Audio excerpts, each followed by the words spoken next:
ouvindo aí? Todo mundo ok? Manda aquele joinha. Show. Boa. Bom, desculpem, pode ser que tenha um pouco de barulho. Hoje eu estou na empresa, eu estou num ambiente diferente. Eu sempre fiz de casa, é mais tranquilo, né? Essa é a minha terceira participação aqui no DevOps Experience, DevOps Heroes, né? Um prazer estar com vocês. Deixa eu minimizar aqui. Bom, acho que beleza, tudo certinho. Bom, gente, eu trouxe aí um tema hoje, que é. Eu ouvi recentemente, né, é coisa de piadinha, mas é coisa de... Claro que é brincadeira, mas também acho que tem um tom de verdade. É, o sysadmin, né, hoje em tempos de SRE, vamos dizer assim, pô, o sysadmin é visto como um cara ultrapassado, é visto como um cara antigo, né? E eu discordo um pouco, assim, sabe? Eu vejo que no meu time, por exemplo, que a gente tem especialistas de todas as áreas, inclusive, e acho que tem até alguns deles assistindo aí. O papel do sysadmin, cara, ele é muito importante na gestão de clusters Kubernetes, tá? Então, vamos lá. Eu vou abordar alguns pontos, né? Assim, eu já fiz essa mesma talk, só que de um outro ponto de vista, de uma outra ótica, tá? Só que hoje eu quero focar no sysadmin, tá? Eu quero focar no sysadmin. Então, assim, digamos que é uma mesma apresentação com uma outra ótica, tá? Eu quero que o pessoal de infraestrutura, o pessoal que trabalhou aí, cabeamento estruturado, o pessoal que trabalhou configurando storage, meu disco, criando formatação de partição, cara, acho que eu quero um pouquinho da atenção de vocês hoje, tá? Eu gostaria que vocês ouvissem o que eu tenho de experiência, o que eu trago, né? De experiência aí nesse tempo, são 18 anos, cara, já de mercado, tá? E toda a minha bagagem, cara, eu comecei em 2006, toda a minha bagagem, desde lá de 2006, quando eu carregava a placa-mãe na mochila, no sol, na chuva, e fonte de computador pesadíssima para fazer as trocas, né? Cara, tudo aquilo ali eu vejo hoje como eu olho para um cluster Kubernetes, eu olho para um, para um pool de máquinas de virtualização, cara, eu entendo o que funciona cada camada daquela, até tu chegar no bare metal, na abstração, no rack, no cabo de rede que transmite ali a conexão. Então, assim, é importante a gente trazer esse legado para os dias de hoje, tá? Administrar Kubernetes não é fácil e nem é simples, não é, tá? Mas também não é de outro mundo, cara. Se tu tem um background, tu vai conseguir aplicar, tu vai conseguir se identificar. Eu vou contar um pouquinho do que tem acontecido. Eu estou 1 ano e 8 meses aqui, já indo para 1 ano e 9 meses aqui no Magalu Cloud. Claro que a gente encontra problemas de todos os tipos e todos os dias, não tenha dúvida disso, tá?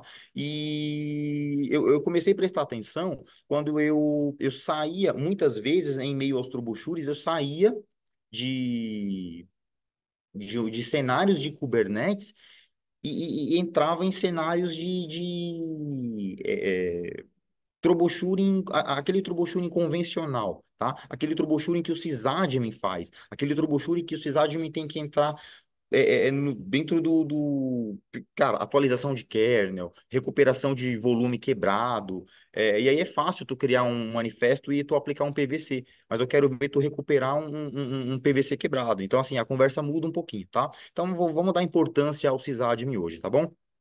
É para vocês. Então vamos lá, vou começar aqui. Sou Tech Community aqui no time do Magalu Cloud, né? Venho fazendo um trabalho aí de representar aí a Magalu Cloud nas comunidades de tecnologia.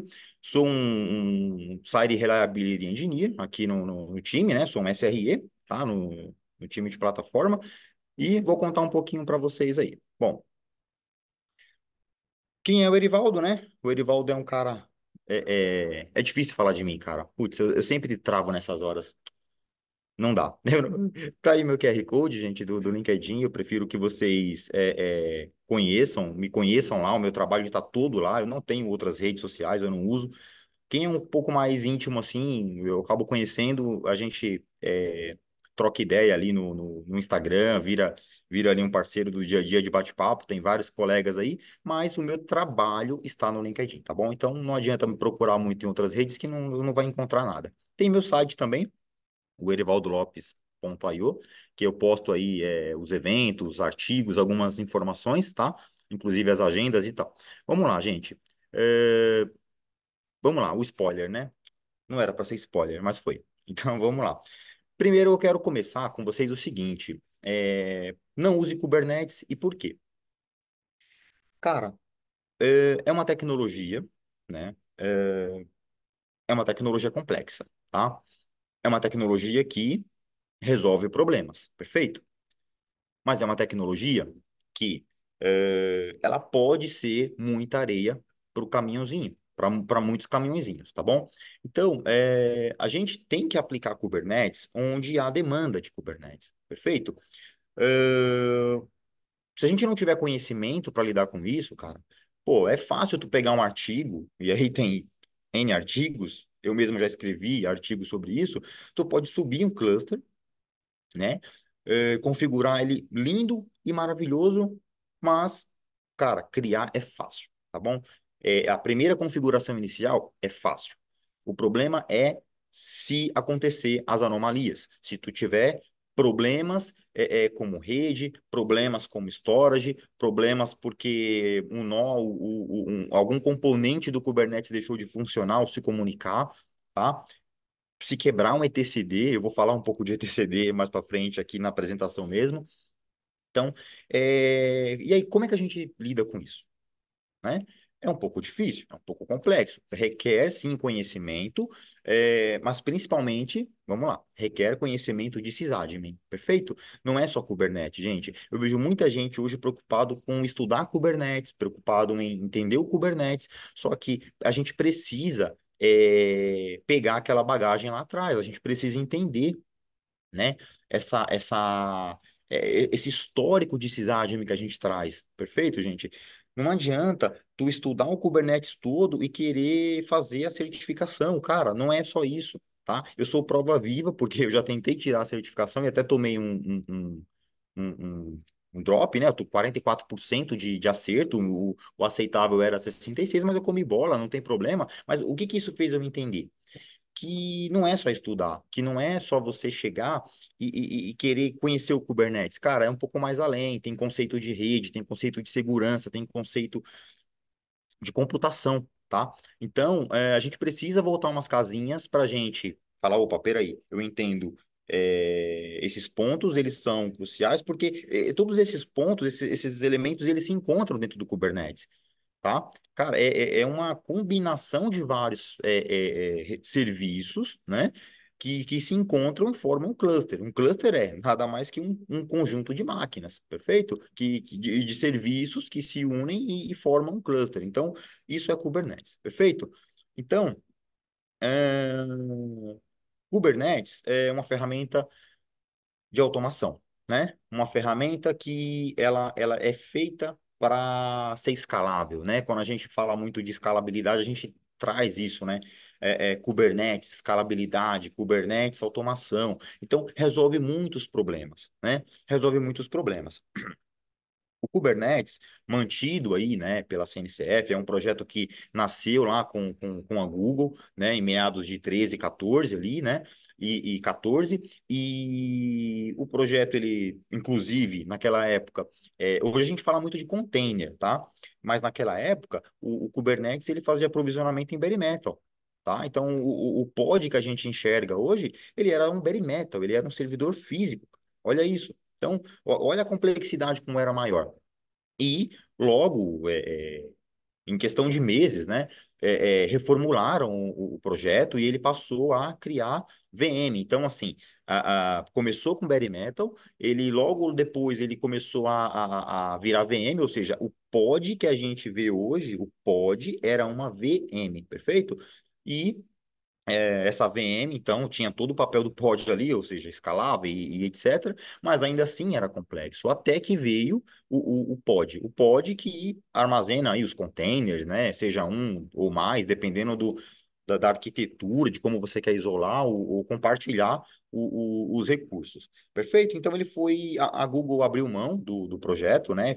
Fez a doação para a CNCF, Cloud Native Computing Foundation, e o projeto tomou uma proporção assim, cara, gigantesca, né, mundialmente falando, né?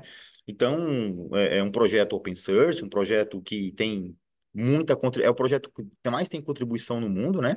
Então, tá aí uma ferramenta para a gente, por que não estudar? Por que não se aprimorar o conhecimento? Por que não evoluir nossos conceitos de sysadmin e trabalhar com Kubernetes, né? Kubernetes, ele traz esse conceito de distribuído, né?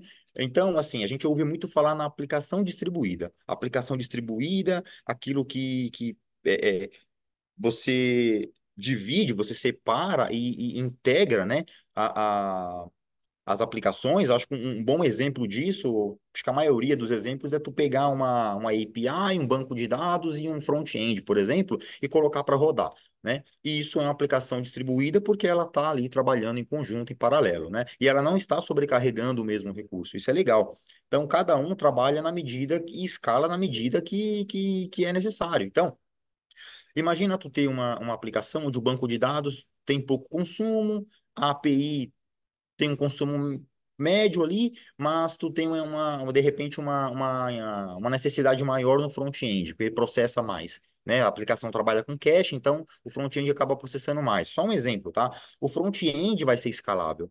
Tu não precisa escalar o banco de dados, tu não precisa escalar a API. Tu vai escalar na medida que a API tiver necessidade. Então, é um pouco disso. Eu gosto muito de comparar com a Fórmula 1, porque a gente tem, olha lá, vamos analisar a imagem, né? Acho que quem já viu outras palestras minhas sabe que eu gosto muito de falar da Fórmula 1, né? Dá um joinha aí quem já viu outras palestras que eu mostrei a Fórmula 1.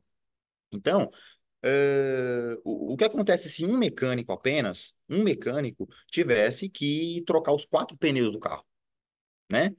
Será que ele ia levar 1,7 segundos? Ali 1,82 como na imagem? Eu acho que não. Ele ia levar muito mais tempo. Ele ia ter que colocar o macaco do carro, ele ia ter que levantar a roda, aliás, tirar o parafuso, tirar a roda, colocar a roda e tal. Isso para uma só. Em uma roda ali, ele ia levar ali, sei lá, 1 minuto. Então, veja, a aplicação distribuída é isso, é ela trabalhando em conjunto para ela entregar um resultado mais rápido, mais eficiente. Perfeito? Então, eu gosto muito de comparar isso com a infraestrutura distribuída. Não é só a aplicação distribuída, tá? Porque a infraestrutura, quando você fala de Kubernetes, ela é distribuída. Você tem trabalhando ali conjuntos de network, você tem firewall, você tem volume, você tem computação, então é o que mais tem, né? Você tem N serviços trabalhando, proxy, DNS, trabalhando e fazendo uma entrega, né? Então, ou seja, com proxy, com balanceamento de carga, essa carga, obviamente, ela também é distribuída por conta desse balanceamento. Então, cara, Kubernetes é isso. Agora, vamos aplicar o nosso conhecimento de sysadmin para entender isso, para trabalhar, tá bom? Não é só pegar, ler a documentação, ou porque fazer o curso de Kubernetes e tal, e aí tu aprender a fazer um apply, mas na hora do problema, cara, tu não saber lidar com o problema. Porque o que acontece muito, e eu digo, tenho propriedade, né, para falar isso, é que eu trabalho no dia a dia, eu sou um sysadmin, eu sou um SRE, ok, mas, cara, eu me coloco do lado do sysadmin, perfeito? Eu me identifico como um sysadmin, ok, gente? Então, assim, o SRE, o Platform Engineer, cara, são só nomenclaturas. Quando o bicho pega, é o War Room, você, o chefe e Deus, cara. Então, assim, tu vai recorrer a quem? É você que vai resolver o problema, cara. É o teu conceito, é a tua experiência de sysadmin que vai resolver o problema, tá bom? Bom, aí muitos enxergam, obviamente, o Kubernetes como o bicho-papão, né, da tecnologia. Por muito tempo eu também enxerguei, eu demorei para atuar com Kubernetes, né? Eu estou atuando com Kubernetes aí por volta de 2 anos, tá? Só que eu demorei a aprender, porque eu ouvi falar de Kubernetes ali pela primeira vez, acho que 2018, né? Só que cara, pensa comigo, quem vai se identificar com o que eu vou falar agora? O nome Kubernetes fazia medo para mim. Era o nome de uma, ele é um nome complexo, ele não é um nome gostoso assim de falar, sabe? Kubernetes, para um cara que nunca ouviu falar, tipo, mano, o que que é isso, cara? Eu era assim. Cara, hoje eu enxergo o Kubernetes como uma ferramenta amigável, tá? Porque ela resolve problemas. E ela resolve os problemas da empresa que eu trabalho e ela resolve os meus problemas porque ela paga as minhas contas. Perfeito? Então, nada como você entender e compreender, cara. Eu apanhei, eu levei um pouco de tempo para entender a ferramenta, mas faz parte do meu trabalho hoje, entende? Então, assim, pode fazer parte do trabalho de muita gente. E aí, existem tipos, né, de Kubernetes, a gente vai falar um pouco disso também, tá? Então, assim, para muitos é o bicho-papão, para mim também era. Hoje é o meu amiguinho, perfeito? É o meu amiguinho que, de vez em quando, ele é um amiguinho rebelde, né? Ele é um amiguinho que ele me traz alguns problemas, mas, cara, se não tiver problema, não faz sentido eu também, o Erivaldo, ou o meu time, ou as pessoas estarem aqui, beleza? Ah, Kubernetes. A gente gosta muito de acho que a maioria, não, cara, 90% assim, eu acho engraçado. Olha só, vamos ver se vocês concordam comigo. Muita gente que é de Kubernetes fala que assim, mas tem muito mais profissional de infra trabalhando com Kubernetes. Aí eu chego no pessoal de infra e falo, mas tem muito profissional de dev trabalhando com Kubernetes. Cara, sinceramente, eu não sei qual é a proporção que se é 50%, se é 90% para um lado, eu não sei, eu não faço ideia. Eu sei que muita gente que me segue nas redes e que a gente conversa nos eventos e que a gente troca ideia é que são profissionais de todos os lados, cara. Então, assim, é, trabalhar, você é dev e você usa Kubernetes para subir tua aplicação, para escalar, para você customizar, para você. Cara, o Kubernetes é o melhor amigo do dev. Perfeito? Porque ele resolve teu problema, cara. Se a aplicação parar de escalar, tu perde teu emprego, entende? Então, se tu escalar errado, se tu gastar errado, tu também tá sujeito a, tu pode não ser um profissional eficiente se você configurar errado os resources do Kubernetes, da aplicação, entende? Então, é preciso ter consciência, né? E aí tem os dois lados. O cara de infra é o cara que vai atuar dentro do problema, é o cara que vai atuar criando uma solução, aplicando uma nova solução, uma melhoria, aplicando um recurso mais eficiente em sentido de processamento, carga, enfim. Esse é o profissional de infra, tá? Ele tá ali para ajustar, aprimorar, perfeito? O profissional deve, ele está ali para consumir. Então, um consome bem, o outro serve bem, perfeito? É mais ou menos nessa proporção, tá? Que a gente trabalha, mas não sei em números o quantos. Cara, se tu perguntar para cada 10 colegas que trabalham com Kubernetes, tu vai ver que metade é infra, metade é dev, e não tem problema nenhum nisso, né? Bom, o workload e o que há por trás do workload, gente, é assim, quando a gente trabalha com quando a gente contrata um cluster Kubernetes numa cloud provider, a gente vai lá e a gente tem apenas acesso ao Worker Node, né? Então, o Worker Node é onde tu vai rodar a tua aplicação, né? Praticamente. Claro que tem todo ali um backstage, gente, não é a ferramenta backstage, tá? Não é a ferramenta backstage, eu quero dizer assim, um bastidor de recursos trabalhando por trás, inclusive a control plane, mas que a gente não enxerga, né? Isso que as cloud providers fazem com os serviços gerenciados. E acho que é mais que correto, é justo, porque o cliente que consome, o desenvolvedor, ele não precisa ter acesso a esses montes de. Imagina, a API server está com um problema, ou que não esteja também. E aí o dev vai lá, curioso, e sei lá, ele dá um edit lá e dá um apply na API server. Cara, ele pode quebrar o cluster, tá? Então, de curioso, ele vai lá, vai rodar um snapshot do etcd e ele pode quebrar o cluster, né? Então, assim, é legal que cada coisa fique no seu devido lugar. Eu concordo, e por isso que a gente separa. As cloud providers separam bem isso, né?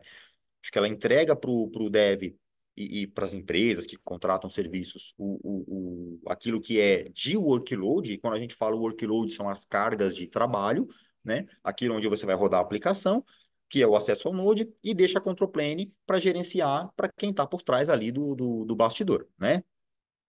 Só que por trás do bastidor, quem trabalha com a gestão de cluster, cara, é o contrário do dev. Erivaldo, se tu perguntar, eu vou confessar mais uma vez uma coisa aqui, que, cara, eu já falei em N, todo lugar que eu chego eu falo isso.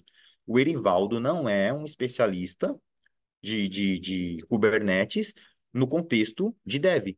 O Erivaldo não é. Eu apanho, eu sofro. Muitas vezes os problemas chegam até mim. Eu preciso estudar cada caso, porque quando tu fala de workload, primeiro, tu tem a camada da aplicação do cliente. Aí tu tem que entender da aplicação do cliente o que ela está fazendo para depois tu entrar de fato, onde está acontecendo o problema, que aí pode ser o pod, que aí tem um log que está vinculado, por exemplo, ao controller manager, por exemplo, e aí tu tem que debugar, tem que entender o porquê, o que está acontecendo. Então, é meio que de cabo a rabo, sabe? Então, eu sofro com isso, porque eu sou um cara de infra, perfeito? Então, novamente, o sysadmin entrando em ação, né? Então, esses componentes de etcd, o schedule, API Server, que é o coraçãozinho, né, do nosso Kubernetes, muita gente confunde o API Server com a API do Kubernetes, tá, gente? E assim, são coisas diferentes. Beleza? É bom a gente deixar claro isso. A API do Kubernetes, ela é muito mais complexa do que parece, tá? O API Server nada mais é do que uma interface que ela, ela, ela, ãh, ela traduz a API do Kubernetes, né? E ela deixa de uma forma meio que amigável, mais prático, mais fácil. Ela interage ali com a CLI do kubectl, né? Para a gente entender um pouco mais simples essa complexidade. Mas a API mesmo do Kubernetes, o buraco é bem mais embaixo, ela é muito mais complexa. E aí a gente realmente não tem que ter acesso a isso, porque isso é uma questão de a programação do Kubernetes, é o motor do Kubernetes, como ele funciona, tá? Então a API Server é um tradutor, ele é um hubzinho que fica distribuindo comunicação ali, opa, schedule, Kubernetes, vai no Node, aí volta, aí o proxy devolve, aí bate na API, que bate no etcd e grava. É isso. Beleza, gente? O API Server é um hub. E, bom, e temos aí o Cloud Controller Manager, que ele é opcional, que é essa setinha mais escura aqui em cima, ó. Deixa eu ver se com o meu mouse dá para ver. Ó, essa setinha aqui, ó. O Cloud Controller Manager, ele entra em ação quando o cluster ele é on-premise, né? Mas quando existe uma cloud provider. Por quê? Em que situação que eu vou usar o Cloud Controller Manager? Quando você tem um serviço na cloud como criar um load balancer, quando você quer armazenar um volume. Então, essas requisições que a gente faz para criar esses volumes, esses recursos de IP e tal, ou até mesmo de segurança, eles batem na cloud provider e aí ela tem uma API. Cada cloud provider vai ter sua API, vai devolver e vai comunicar ali, né? Mas todas elas que têm provider para Kubernetes, e aí todas têm, né? Convenhamos. Elas permitem isso, tá? Então, só vai usar se for nesse cenário. Quando o cluster ele é um cluster on-premise, mas aquele on-premise raizão, né? Que aí eu, eu, eu já vou falar sobre isso, mas quando ele é bem on-premise, você talvez esteja tão isolado dentro de um ambiente que eu digo é dentro da empresa ali, tu criou um servidorzinho, um cluster, né? E aquele cluster nem se comunica com fora, com cloud, com nada, então ele nem usa o Cloud Controller Manager, perfeito? Ele só vai utilizar quando há cenários de provisionamento em cloud provider, tá? Então, bom, é isso, Kubelete, Kubeproxy aí dentro de cada node ali, a gente consegue ver também que são recursos de cada nó, né? Eles têm ali o papel de fazer a comunicação com a API e tudo mais. Pode ver que tudo bate na API, tudo. Nenhum componente se comunica com o outro diretamente. Tudo bate no API server. Ele é o hub, ele é a camada, né? Uma API que abstrai ali, que faz a comunicação, mas que por trás tem um motorzão gigantesco e maravilhoso. Beleza? Bom, essas dependências, cara. Trabalhar com Kubernetes, a gente também tem muito objeto, né? Cada um desses itens que eu listei, eles são objetos. Na verdade, tudo no Kubernetes é um objeto, tá? Tudo. Cada coisa é um objeto. Então, um objeto visualmente, vamos falar assim, visualmente eu quero dizer no sentido de como se fosse palpável, né? Aquilo que a gente vê, o que os olhos enxergam. É um arquivo YAML. Um pod é um arquivo YAML, um service é um arquivo YAML, um deployment também é um arquivo YAML, tudo, tá? Então, é, toda a configuração, ela é feita de forma... Quando a gente fala de ambiente assim, tá? Vamos ser mais claro também. Produtivo, quando tu tem ali um ambiente de larga escala, principalmente, mas tudo no Kubernetes é configurável através de arquivos, né, YAML. Então você faz isso de forma declarativa. Você declara no arquivo YAML, ele tem uma estrutura, você aplica aquilo, um kubectl apply, você aplica e aquela configuração que você fez em arquivo digitado, um arquivo, vamos, de texto, por exemplo, né? Um arquivo YAML, quando você faz aquilo e dá um apply, aquilo é convertido, a API do Kubernetes, os scripts Go do Kubernetes, o cérebro do Kubernetes por trás transforma aquilo ali numa estrutura raiz, aquela estrutura antiga mesmo, tá? Ou seja, o IP existe, o processador lá, ele existe, a memória, a alocação de memória, tudo isso existe. Tá? Mas tudo isso é abstraído, tudo isso é configurável. Por isso que a gente fala muito que tem esse termo, né? Infraestrutura como código, né? Porque você consegue ali manipular e fazer isso de forma declarativa, tá bem? Então, volumes, namespaces, etc., são todos objetos, né, do Kubernetes. Sugiro que vocês, inclusive, eu acho que eu não coloquei aqui o QR Code de cada objeto, porque são vários, mas assim, cara, vai na documentação do Kubernetes e lê o que que é um pod, o que que o pod faz, o que que o service faz, como é que ele se comunica, qual que é a hierarquia, os tipos de services que nós temos, né? O que que um deployment faz? Por que que é importante ter um deployment acima de um pod? Qual que é o papel dele, né? Qual que é o papel do réplica set ali? Então, é legal a gente ver isso, e assim, eu estou falando aqui de uma forma até básica, para que vocês entendam a necessidade de cada objeto, beleza? Porque assim, tem muito mais complexidade. Se eu fosse falar aqui de Helm, de GitHops, cara, sem vocês entenderem o básico do Kubernetes, vocês iam boiar. Tá? Então, assim, não faz sentido nenhum chegar e explicar, ó, Kubernetes como código via GitOps, entendeu?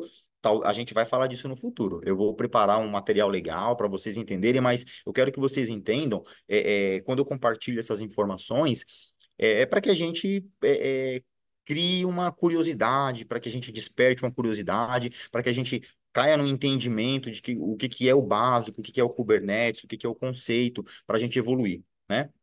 Então, é isso, tá?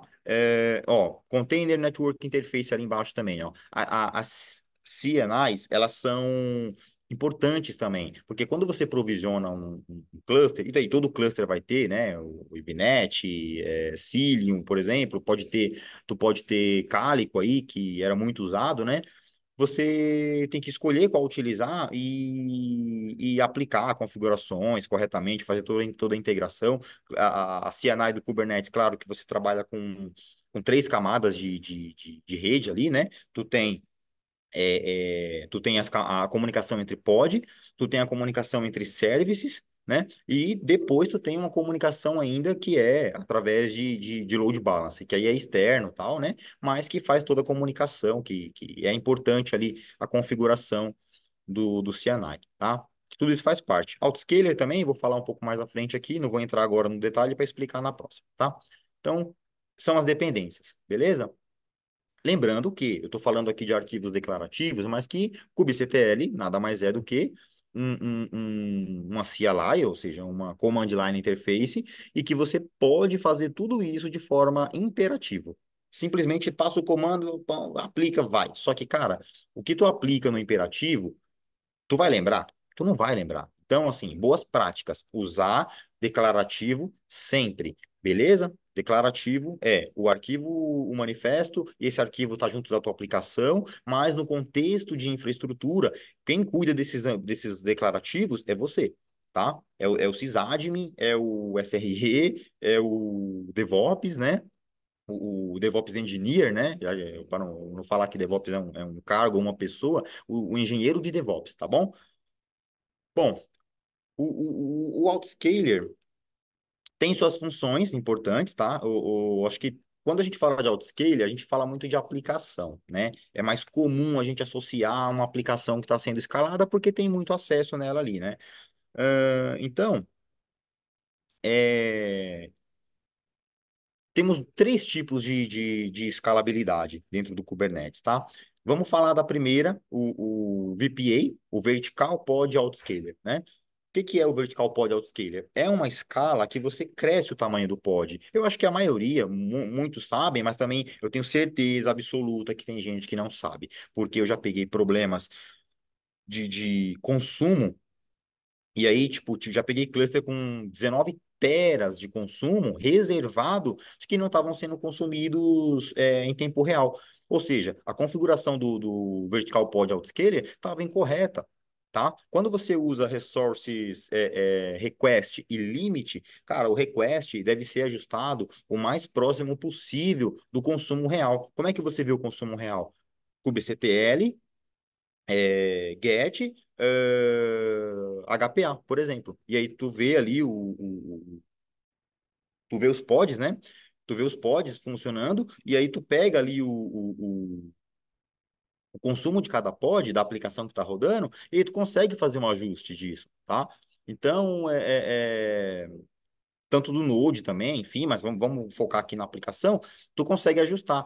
Quando ela trabalha ajustada, quem é que deve ser o parâmetro, que aí sim é o scale? É o limit, tá? O request é o mínimo, é o básico, é o real, é o consumo real. O limit, ele sim tem que escalar, ele que vai fazer crescer, perfeito?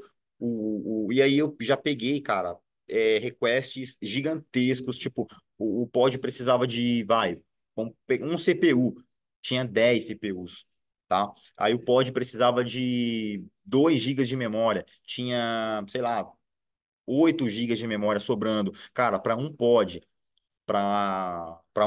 ou seja, se tiver toleration, e aí as tolerations são configurações que você afinidade, toleration, que aí você exige que aquele pod rode num node específico. Cara, isso limita muito o uso do cluster. Você está especificando ali exatamente onde que vai rodar. Então você tem pouco consumo. Se você pensa nisso numa larga escala, cara, se tu tiver 100 réplicas com anti-afinidade rodando em nós diferentes e você tinha que ter 2 gigas de RAM e você tem 8 rodando, 8 vezes 100. Essa é a conta, tá? Então, era um CPU, tu tem 100 nós com 10 CPUs rodando, sendo que era para ser um, faz a conta. Então, assim, o sysadmin tem claro que isso é uma prática de FinOps, né? Tu enxugar custo, mas, cara, o configurar errado vai trazer problemas, perfeito? Isso é o vertical pod autoscaler, claro, ele só vai aumentar o tamanho do pod, né? Agora vamos falar de HPA, o HPA.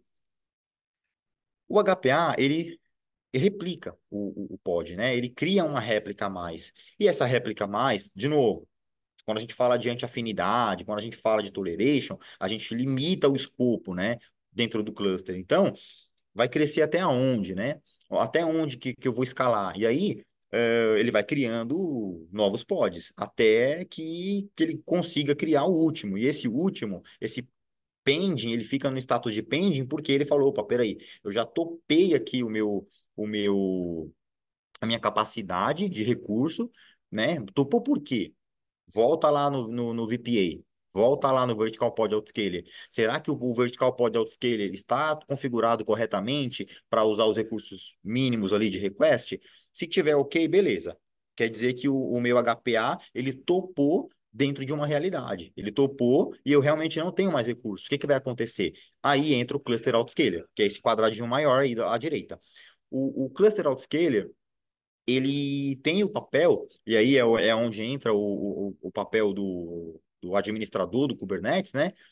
Manter isso funcionando, tá? Então ele vai criar novos nós, né? Já muda o cenário, veja que o VPA ele cresce o tamanho do pod, ou seja, é um scale vertical.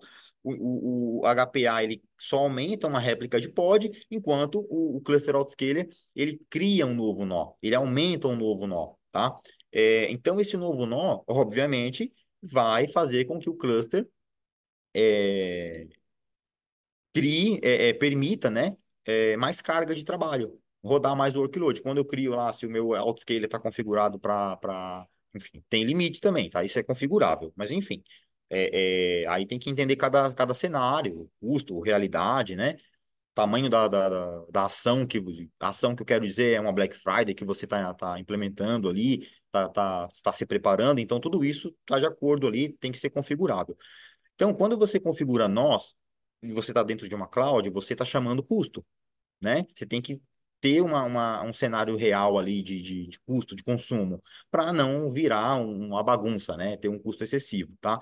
Então, cria novo nó, permite o HPA, que permite, por sua vez, o VPA. Então, é uma escadinha, né? Eu fiz aí do mais básico, ou seja, do pod primeiro, depois para réplica de pod, depois escala de node, tá? E aí, com novos nodes, a vida segue. Beleza? Aqui no cantinho tá o QR Code do Cluster Autoscaler, quem quiser ler sobre, né? Claro que tem o Carpenter também, mas o Carpenter ele é isolado ao escopo da AWS, então, assim, ele não tem ali drive provider para rodar em qualquer cluster Kubernetes, tá bom? Mas é uma opção, tá? Inclusive, ele é até mais eficiente, porém, no contexto da AWS, tá? Do EKS ali. Quando a gente fala de on-premise, quando a gente fala de gerenciamento por nós mesmos, ou seja, on-premise, aquilo que a gente vai cuidar, o Autoscaler é uma aplicação muito mais eficiente para o contexto geral de Kubernetes, tá? Bom, o que é o Kubernetes como serviço, ou seja, o Kubernetes gerenciado e o Kubernetes on-premise? Cara, o gerenciado, ele está dentro da cloud, ele tá, é aquilo, eu só enxergo o worker. O Edivaldo contratou, vai rodar uma aplicação, só tem o worker rodando, né? Então, vai rodar sei lá, o site do Erivaldo com réplica lá e tem um banco de dados e tal. Pô, legal, bacana, né? Vou rodar o sistema da empresa lá de venda de ingresso. Porra, no dia da venda do ingresso, vai bombar de gente, cara. Configura o autoscaler, porque ele vai escalar. Beleza? Então, isso a gente consegue aplicar no serviço gerenciado. Enquanto no on-premise, a gente faz toda essa configuração manual, né? Ou seja, se tu já pensou assim, e se o autoscaler dá problema, quem é que resolve? É o sysadmin, tá? Então, tudo isso é palpável, tudo isso é, é visualizado, né, no cluster. Palpável, que eu quero dizer você enxerga, tá, gente? Você consegue colocar a mão ali com os dedinhos no teclado e manipular, configurar. Beleza? Então, quando a gente fala de conceito de on-premise, eu gosto de lembrar uma coisa, tá, gente? O on-premise, antigamente, ele era um servidorzinho que a gente tinha no fundo da empresa. Aquele que a tiazinha bate a vassoura e varre, e bate a vassoura lá e desliga tudo. Isso era um conceito on-premise. Hoje, nos tempos modernos, em que as cloud providers entregam serviços para gente, o que acontece com o on-premise? Ele é mais que um servidorzinho no fundo da salinha da empresa lá do CPD, tá? O on-premise quando você contrata na cloud uma VM e você decide montar o seu cluster de Kubernetes, cara, o problema é teu, beleza? O filho é teu. Então, assim, o on-premise você administra. Se eu, Erivaldo, subir na cloud provider que for aí, tem várias, inclusive tem a Magalu Cloud. Se eu subir lá, se eu contratar as VMs e eu quiser configurar o meu cluster na mão, o problema é meu, concorda? A não ser que dê problema na VM. Aí eu vou, né, ó, o Cloud, aqui, ó, minha VM não está funcionando. Mas no contexto de Kubernetes, se eu contratei as VMs, elas funcionam, os IPs estão funcionando, tá tudo funcionando. Cara, a configuração é minha. Eu não tenho que terceirizar isso para nem para cloud, para o suporte. Não adianta tu abrir chamada que os caras não vão resolver, tá? Tu contratou, o serviço está na tua mão e o cluster tu criou, ou seja, tu contratou limão. Você contratou limões. Agora faça a limonada. Beleza? É esse o contexto de on-premise, ou seja, on-premise você administra, tá? Quando a cloud administra e aí o serviço gerenciado, vamos dar outros exemplos de serviço gerenciado, por exemplo, pode ser um DBAs, né? Que é um Database as a Services. Tu pode ter ali deixa eu ver o que mais que pode ser gerenciado dentro. Tem um monte de serviço, né, cara? Eu buguei agora aqui, hein? Tem um monte de serviço gerenciado, né? Inclusive a própria VM pode ser gerenciado do ponto de vista a VM, né? Ou seja, se der problema na rede da VM, tu vai abrir chamada e eles vão resolver, né? Mas o que funciona dentro da VM é problema teu. Então aí vira on-premise. Entende um pouquinho do que eu quero dizer, né? Então é isso, tá? Kubernetes como serviço, Kubernetes on-premise, eu, coraçãozinho aqui, ó. Eu amo, eu não troco on-premise por nada, cara. Eu trabalho numa cloud provider, era meu sonho de molequinho, assim. Eu lembro que eu comecei essas ideias com 15 anos de idade, tenho 35, tá? Hoje eu trabalho numa cloud provider no Brasil.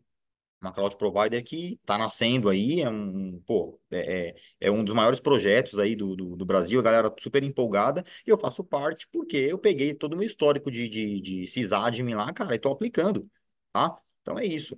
É, os troubleshootings ficam mais complexos quando a gente tem Kubernetes on-premise, tá, gente? Então, assim, na War Room, é aquilo. Tu vai ter incidentes de nível P0, de P1, P2 e P3. Ou seja, é a criticidade, é o nível da criticidade do problema ali, né? Então, claro, tu vai atuar dependendo de cada um. Um P3, tu tem um incidente ali, mas que não está impactando ninguém. É um P3. Tu pode ter um P2, ele está impactando algum acesso, por exemplo, mas não está impactando o funcionamento do serviço. Beleza? Tu pode ter um P1. Ou seja, ele está parcialmente, tem algo fora do ar, mas eu ainda consigo acessar o serviço, ele está degradado, né? Tu tem um P0, o P0 é, caiu tudo, caiu tudo, não tem nada funcionando, War Room, você, mais 300 pessoas pressionando, e você é o administrador. Você toma a decisão. Tu toma a decisão. Eu já tive numa sala em que tinha umas 50 e tantas pessoas e a decisão era minha. E aí? Tu vai fazer o quê? Quebrou o cluster, quebrou o etcd.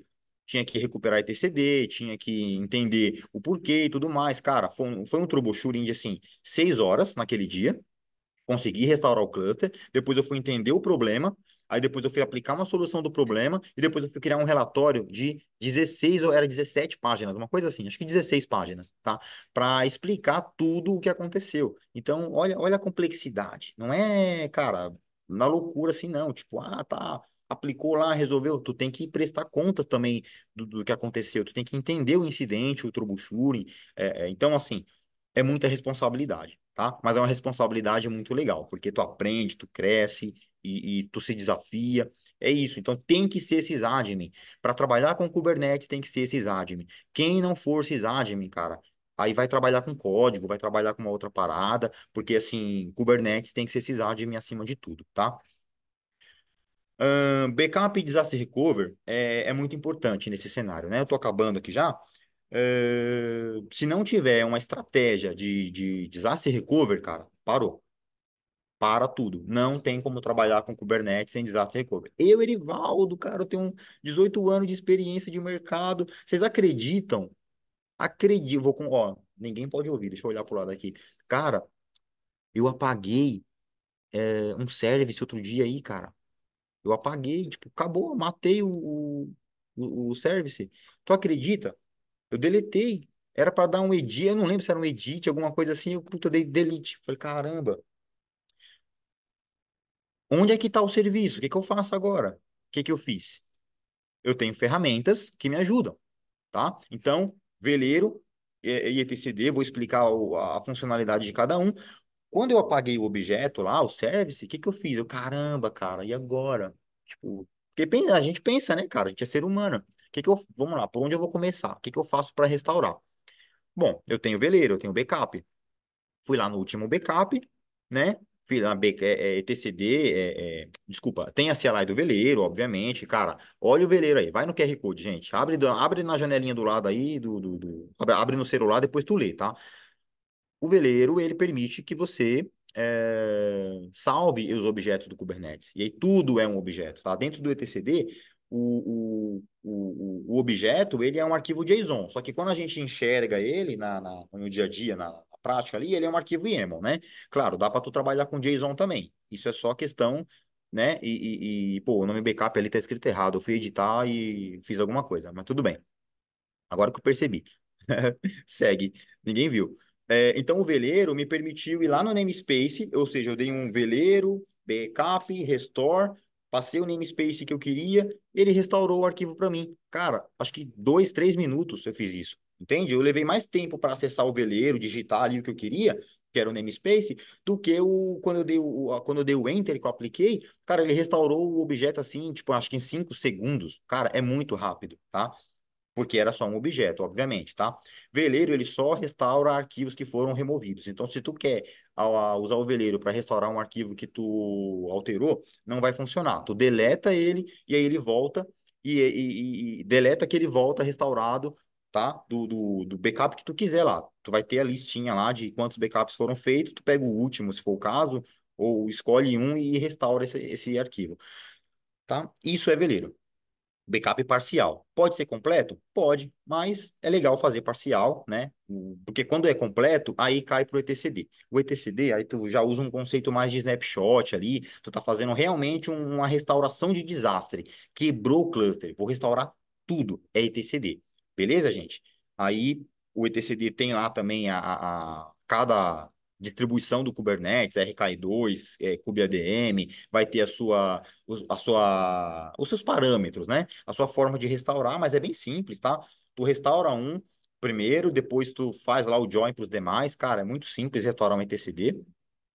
E o etcd ele restaura toda a integridade do cluster, toda. Mas é legal que você teste isso, tá? É legal que você tenha ali uma validação desses snapshots, né? Isso tu tem que ter automação ali que faz, enfim. Mas uma coisa, gente, o etcd por padrão é gerado, o snapshot do etcd, ele é gerado dentro do cluster, do nó.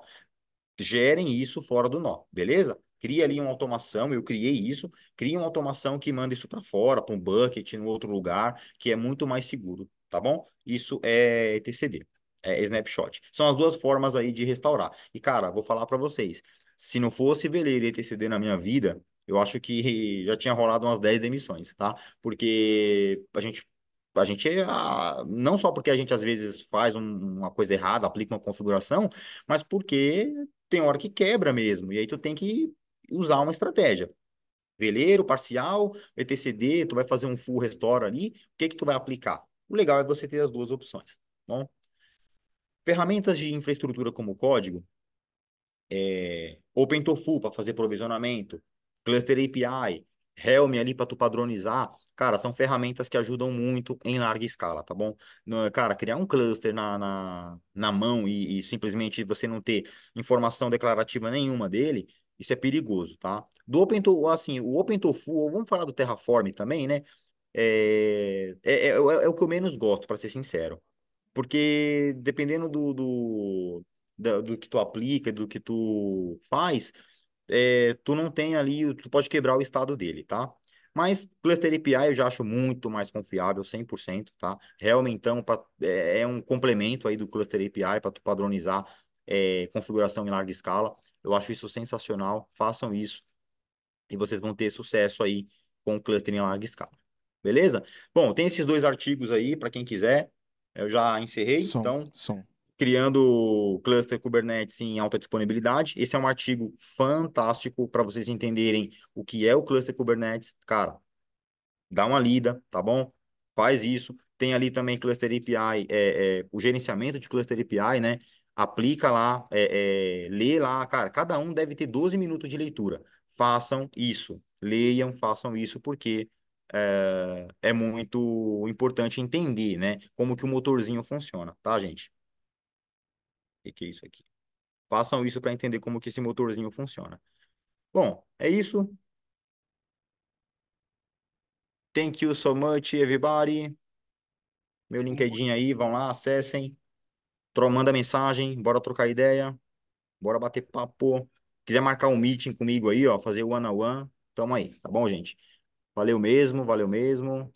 Sucesso para vocês como sysadmins, SREs, DevOps Engineers, Platform Engineers. Sucesso. Obrigado. Muito bom, Erivaldo. Muito bom mesmo, cara. Parabéns. E muito legal esse assunto, faz todo sentido. É, Vamos ver se a galera prestou atenção aí. Bora. Vamos jogar esse Kahoot. Aline, consegue compartilhar aí pra gente? Agora o spoiler lá foi explicado, né? Não use o Kubernetes. Opa, já tem uma galera ali. Já tem uma galera já no Kahoot. A galera já tá mais ligeira dessa vez. Vamos entrando, pessoal. E aí, Erivaldo, você pegou pesado nessas perguntas? Como é que tá? Cara, todas as perguntas estão dentro do que eu falei. E assim, algumas delas eu falei 3, 4 vezes, tá? Então, assim, tá fácil.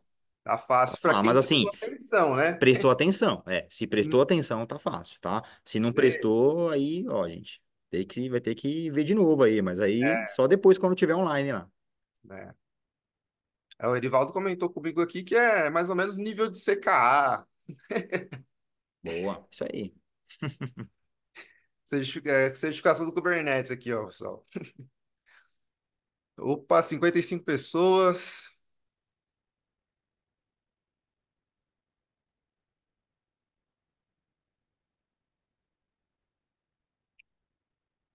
Deixa eu ver se a galera deixou alguma pergunta aqui no Q&A. Não.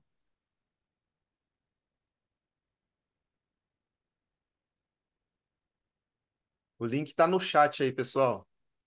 Só clicar no link. Vamos entrando. Tem prêmio aí para os 3 primeiros. E lembrando, vai ter aí os tops do ano, viu? Então, até o final do ano aí, você vai pontuando aí, tá somando esses pontos. E ali para o início do ano, a gente vai estar apresentando aí os tops. Então, não deixe de participar.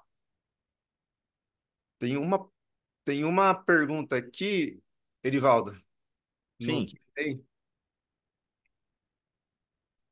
ETC é escalável? Boa. Boa, vamos lá. Cara, o ETCD, tá? Vamos falar de boas práticas primeiro, tá? O ETCD, ele é escalável sim. Só que ele não é muito escalável, porque tem uma diferença, tá? De utilização no ETCD. Quando você coloca o ETCD integrado dentro da control plane, e aí você escala, você vai ter uma divergência entre o que, a carga que a API Server tem e o que o ETCD também tem. Então, assim, quanto mais você escala o etcd, a leitura escrita, ela fica mais replicável, ela tende a replicar mais e ler mais, né? Então você tem mais réplicas ali fazendo a leitura. Isso e escrita. Então, isso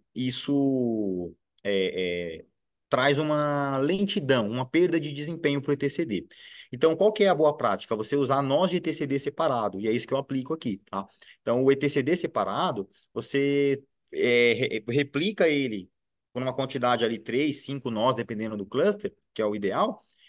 E aí você pode ter control plane com menos, ou inclusive você pode ter uma control plane só se tu quiser, entendeu? Porque o algoritmo de consenso Raft, ele está em cima do etcd, ele não está em cima da control plane como muita gente pensa, tá? Então, o mínimo ali é 3 para dar um quórum, ou seja, 2, né? E quando você escala para mais, você tem aí, cara, eu acho que o ideal é 5. Nós ali de etcd é o máximo que eu acho viável para ter desempenho. Cara, 3 já é o suficiente, tá? Mas 5 ali fica melhor. Agora, quando tu fala assim, vamos escalar para 10, cara, é muito, tá? Aí eu prefiro escalar a API Server caso o cluster seja muito grande.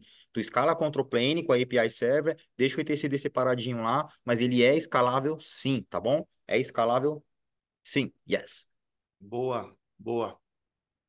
E às vezes isso dependendo da cloud ali, é até gerenciado já, né, pela própria cloud, né? Isso, o gerenciado o cliente nem vê, né?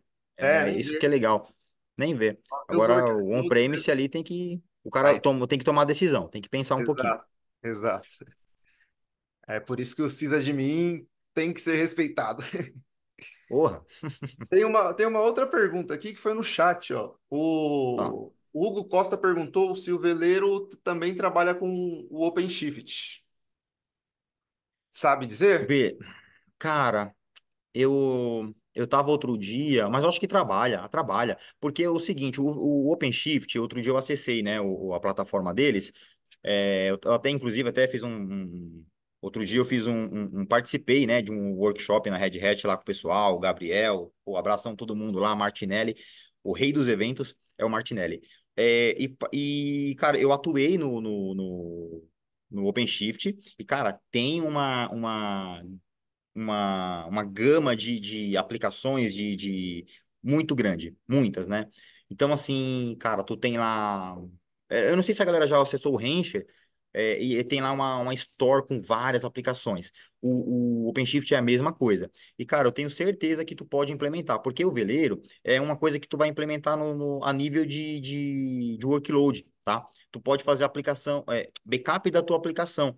Então, por mais que o cluster é gerenciado, eu não preciso ter um veleiro para fazer backup de control plane. Eu posso limitar o backup no escopo de aplicação somente. Então, o veleiro é possível tu aplicar assim. Eu só não sei se está direto na store, na lojinha do OpenShift lá. Mas tu consegue dar um apply tranquilo com o Helm lá, tem repositório, tá? Então, assim, funciona. Isso eu te garanto que funciona. Só não sei se vem direto o default lá na lojinha deles.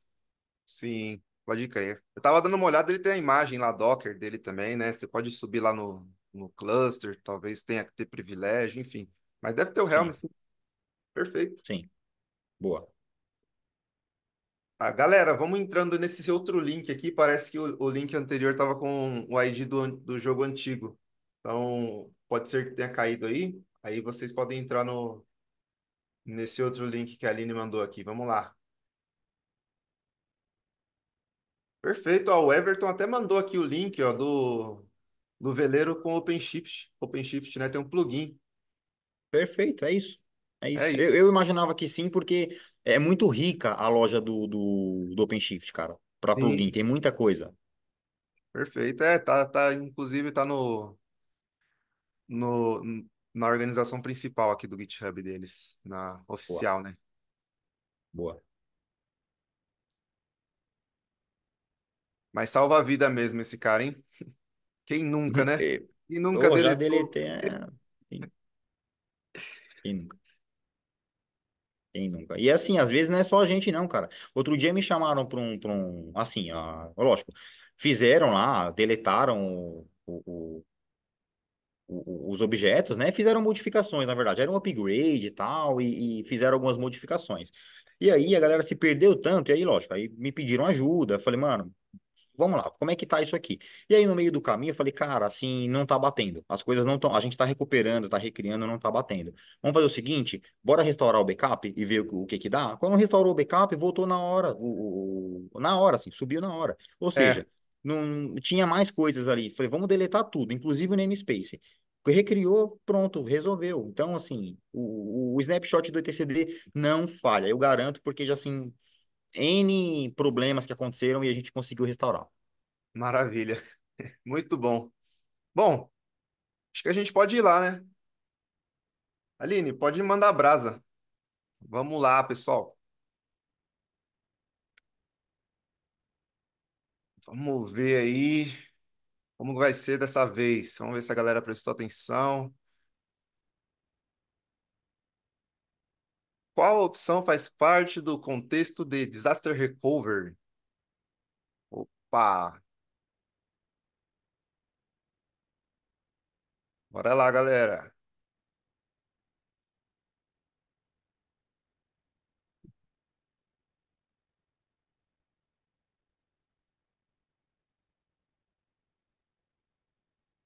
Boa! Caramba!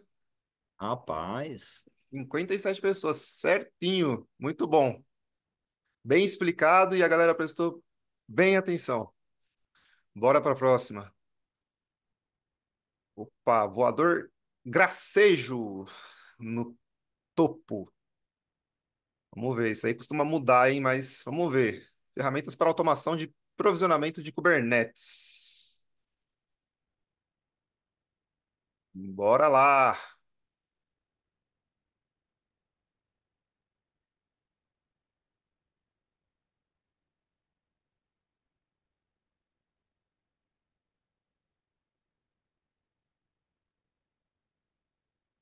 Boa. Muito bom. Muito bom. essa aí eu falei no finalzinho, hein? Falou. Pode mandar bala, Aline.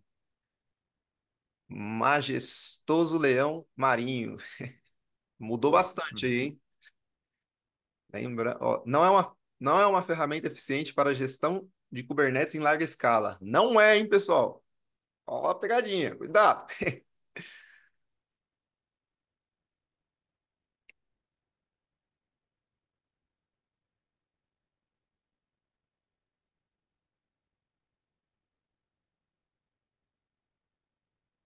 Aí, Uau, isso aí, boa. muito bom. A galera tá afiada. Pode dar uma mudada de novo. Nossa, mudou bastante, hein? Vamos lá. Definição do conceito de on-premise. Falou também.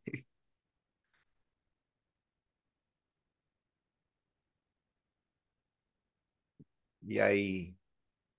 Vamos ver.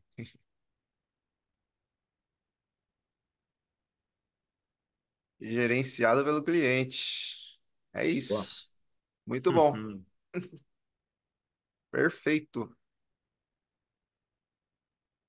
Agora se manteve ali, ó. Charming Giraffe. Tem uns que ficam em português, outros em inglês, né? Mas teve um que subiu bastante aqui, esse Vivas Lake. Bora. Sensacional. O que é o cluster Kubernetes gerenciado? Pá, foi falado isso aí, hein? Inclusive, foi comentado aí bem no final, né?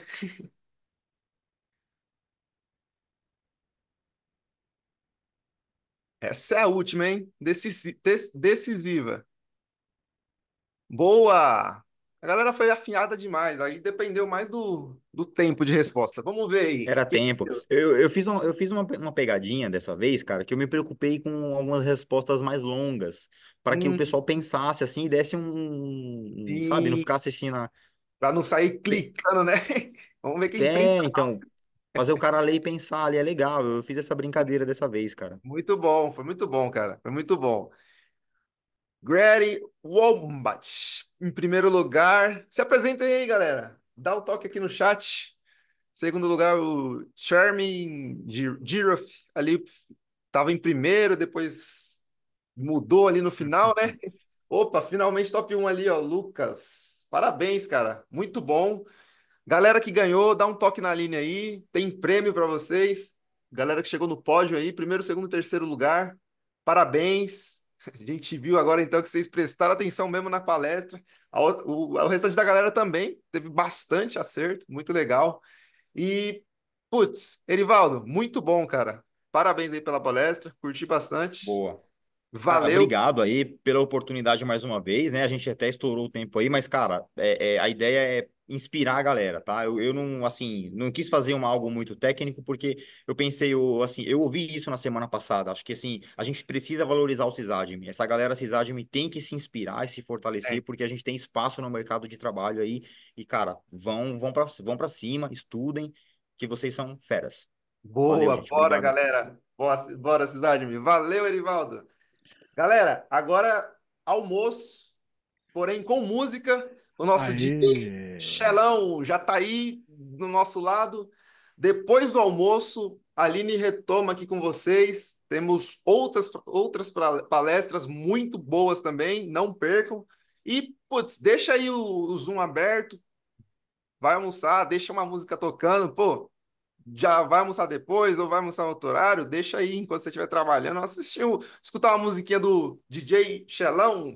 Boa, é isso Pode aí. mandar Valeu, pedidos cara. aí, hein? Valeu, galera. É com Valeu, você, Johnny. Xelão. Valeu, Erivaldo. Obrigado. Fiquem aí que na Valeu. hora do almoço.